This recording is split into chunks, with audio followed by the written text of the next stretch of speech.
G'day, I'm Bron. Welcome to my home. I'm sharing some of my favourite books with you. Today I'm sharing the Rubaiyat of Omar Khayyam. And this translation is by Edward Fitzgerald into English. And this version also has a beautiful introduction and some notes, which I won't be reading today.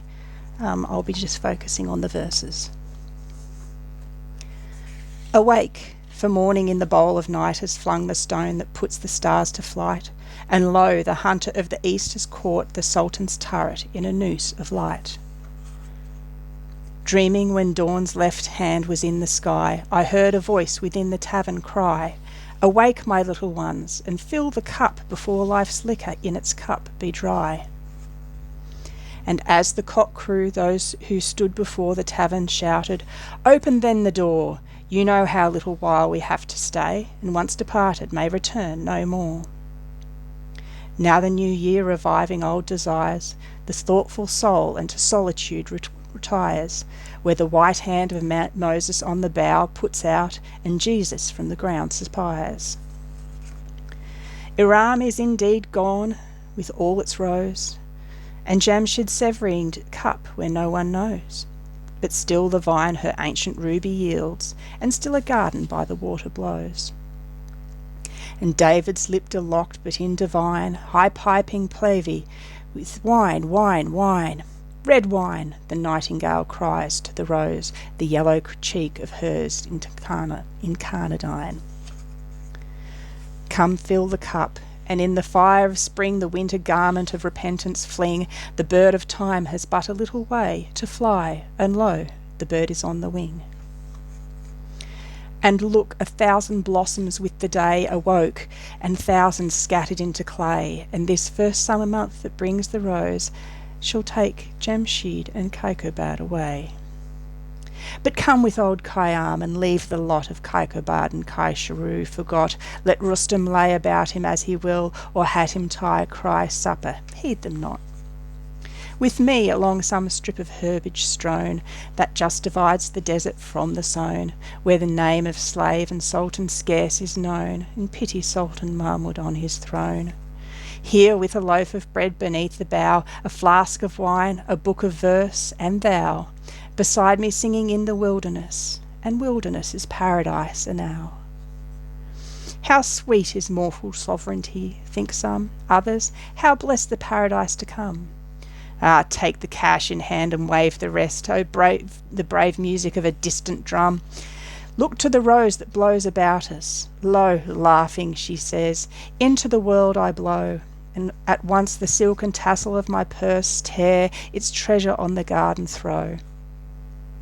The worldly hope men set their hearts upon turns ashes, or it prospers, and anon, like snow upon the desert's dusty face, lighting a little hour or two, is gone. Those who husbanded the golden grain, those who flung it to the winds like rain, alike to no such aureate earth are turned, as buried once, men once dug up again. Think in this battered caravanserai, whose doorways are alternate night and day, how sultan after sultan with his pomp abode his hour or two, and went his way. They say the lion and the lizard keep the courts where Jamshid gloried and drank deep, and Bahram, that great hunter, the wild ass stamps over his head, and he lies fast asleep. I sometimes think that ne'er blows so red the rose as where some buried seas are bled, that every hyacinth the garden wears dropped in its lap from some once lovely head. And this delightful herb, whose tender green fledges the river's lip on which we lean, lean upon it lightly, for who knows from once lovely lip it springs unseen. My beloved, fill the cup that clears today of past regrets and future fears. Tomorrow? Why, tomorrow I may be myself with yesterday's 7,000 years. Lo, some we loved, the loveliest and the best, that time and fate of all their vintage pressed, have drunk their cup a round or two before, and one by one crept silently to rest. And we that now make merry in the room they left, and summer dresses in new bloom, ourselves must we beneath the couch of earth descend, ourselves to make a couch for whom? Ah, make the most of what we yet may spend, before we too into the dust descend. Dust into dust, and under dust to lie, sans wine, sans song, sans singer, and sans end. Alike for those for who today prepare, and those that after a tomorrow stare, and wezen from the tower of darkness cries, Fools, your reward is neither here nor there. Why, all the saints and sages who discussed of the two worlds so learnedly are thrust, like foolish prophets forth their words to scorn, are scattered, and their mouths are stopped with dust. Oh, come with old Khayyam and leave the wise to talk. One thing is certain, that life flies. One thing is certain, that the rest is lies. The flower that once has blown forever dies. Myself, when young, did eagerly frequent doctor and saint, and heard great argument about it and about, but for evermore came out by the same door as in I went. With them the seed of wisdom did I sow, and with my own hand laboured it to grow, and this is all the harvest that I reaped. I came like water, and like wind I go. Into this universe, and why, not knowing, nor whence like water willy-nilly flowing, and out of it as wind along the waste, I know not whither willy-nilly blowing. What, without asking, hither hurried whence? And without asking, whither hurried hence? Another and another cup to drown the memory of this impertinence. Up from the earth's centre through the seventh gate I rose, and on the throne of Saturn sate, and many knots unravelled by the road, but not the knot of human death and fate. There was a door to which I found no key. There was a veil past which I could not see. Some little talk a while of me and thee, there seemed, and then no more of thee and me. Then to the rolling heaven itself I cried, asking what lamp had destiny to guide her little children stumbling in the dark, and a blind understanding, heaven replied. Then to the earthen bowl did I adjourn, my lip the secret well of life to learn, and lip to lip it murmured, while you live, drink, for once dead you never shall return. I think the vessel that with fugitive articulation answered once did live, and merry make, and the cold lip I kissed, how many kisses might it take and give? For in the market-place one dusk of day I watched the potter thumping his wet clay, and with its all obliterated tongue it murmured, Gently, brother, gently, pray. Ah, fill the cup. What boots it to repeat how time is slipping underneath our feet, unborn tomorrow and dead yesterday? Why fret about them if today be sweet? One moment in annihilation's waste, one moment of the well of life to taste.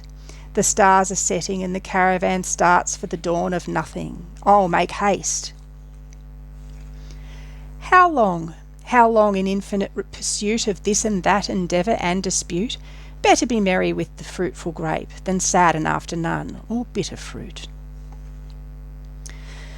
You know, my friends, how long since in my house for a new marriage I did make carouse, divorced old barren reason from my bed, and took the daughter of the vine to spouse. For is and is not, though with rule and line, and up and down without I could define, I yet in all I only cared to know was never deep in anything but wine. And lately by the tavern door agape came stealing through the dusk an angel shape, bearing a vessel on its shoulder, and he bid me taste of it, and 'twas the grape. The grape that can with logic absolute the 72 jarring sects confute, the subtle alchemist that in a trice life's leaden metal into gold transmute. The mighty Mahmud, the victorious Lord, that all the misbelieving and black horde of fears and sorrows that infest the soul scatters and slays with his enchanted sword.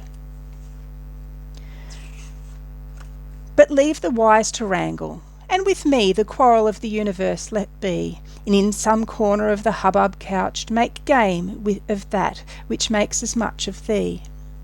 For in and out, above, about, below, 'tis nothing but a shadow show, played in a box whose candle is in the sun, round which we phantom creatures come and go. And if the wine you drink, the lip you press, end in nothing, all things end in yes, then fancy while thou art but what thou shalt be, nothing, thou shalt not be less. While the rose blows along the river brink, with old Khayyam the ruby vintage drink, and when the angel with his darker draught draws up to thee, take that and do not shrink. It is all a checkerboard of nights and days, where destiny with men for pieces plays, hither and thither moves and mates and slays, and one by one back in the closet lays. The ball, no question of eyes and nose, but left or right as strikes the player goes, and he that tossed thee down in the field, he knows all about it, he knows. The moving finger writes, and having writ moves on, nor all thy piety nor wit shall lure it back to cancel half a line, nor all thy tears wash out a word of it. And that inverted bowl we call the sky, where under crawling cooped we live and die, lift not thy hands to it for help, for it rolls impotently on, as thou or I. With earth's first clay they did the last man's need, and then of the last harvest sowed the seed. Yea, the first morning of creation wrote what the last dawn of reckoning shall read. I tell thee this, when starting from the goal, over the shoulders of the flaming foal of heaven Parwin and Mushtara they flung, in my predestined plot of dust and soul, the vine had struck a fibre, which about it clings my being. Let the Sufi flout of my base metal may be filed for a key, that shall unlock the door he howls without. And this I know, whether the one true light kindle to love or wrath consume me quite, one glimpse of it within the tavern court, better than in the temple lost outright. O thou who didst with pitfall and with gin beset the road I was to wander in, thou wilt not with predestination round and mesh me and impute my fall to sin? O thou who man of baser earth did make, and who with Eden didst devise the snake, for all the sin wherewith the face of man is blackened, man's forgiveness give and take. Listen again, one evening at the close of Ramazan, ere the better moon arose, in that old potter's shop I stood alone, with the clay population round in rows. And, strange to tell, among that earthen lot, some could articulate, while others not. Suddenly one more impatient cried, Who is the potter, pray, and who is the pot? Then said another, Surely not in vain my substance from the common earth was ta'en, that he who subtly wrought me into shape could stamp me back to common earth again? Another said, Why, ne'er peevish boy would break the bowl from which he drank in joy? Shall he that made the vessel in pure love and fancy in an after age destroy? No one answered this, but after silence spake a vessel of more ungainly make. They sneer at me for leaning all awry. What, did the hand of the potter shake? Said one, Folks of a surly tapster tell, and daub his visage with the smoke of hell. They talk of some strict testing of us. Pish! He's a good fellow, 'twill all be well. Then another with a long-drawn sigh, My clay with long oblivion is gone dry. But fill me with the old familiar juice, methinks I might recover by and by. So while the vessels one by one were speaking, one spied the little crescent all were seeking. They jogged each other, Brother, brother, hark to the porter's shoulder knot a-creaking. With the grape my fading life provide, and wash my body whence the life has died, and in a winding sheep of vine leaf wrapped, so bury me by some sweet garden side. That e'en in my buried ashes such a snare of perfume shall fling up to the air, as not a true believer passing by but shall be overtaken unaware. Indeed, the idols I have loved so long have done my credit in men's eye much wrong. and drowned my honour in a shallow cup, and sold my reputation for a song. Indeed, repentance oft before I swore, but was I sober when I swore? And then came spring, and rose in hand, my threadbare penitence a pieces tore. And as much as wine has played the infidel and robbed me of my robe of honour, well, I often wonder what the vintners buy, one half so precious as the goods they sell. Alas, that spring should vanish with the rose, the youth's sweet-scented manuscript should close, the nightingale in the branches sang, and whence and whither flown, who knows? O love, could thou and I with fate conspire to grasp this sorry scheme of things entire, would not we shatter it to bits and then remould it nearer to the heart's desire? A moon of my delight who knows no wane, the moon of heaven is rising once again. How oft hereafter rising shall she look through this same garden after me, in vain. And when thyself with shining foot shall pass among the guests star-scattered on the grass, and in thy joyous errand reach the spot where I made one turn down an empty glass. Tamam Shud. Thank you.